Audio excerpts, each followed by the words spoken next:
देखो रंगन के माई। हाँ। अब की बारी के दशहरा में हाँ। तारा देह पर कॉलेज में ले चलाई बेलाई जितना बस सारा खत्म करा दे।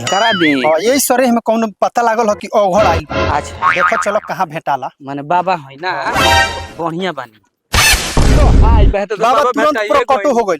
गोड़ लागिले बाबा खुश रह खुश रह खुश रह बाबा ई हमार मेहरारू है।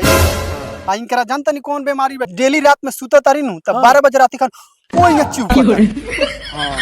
हाँ देबू चिवके के लगे बीमारी हाँ 3.5 महीना से बाबा तू क्या बड़ा इनका मरद मरद बड़ा हाँ मरद है 2 मिनट रुको इनका ठीक कर देता नहीं दौर ए बाबा 1 मिनट हाथ छोड़ो।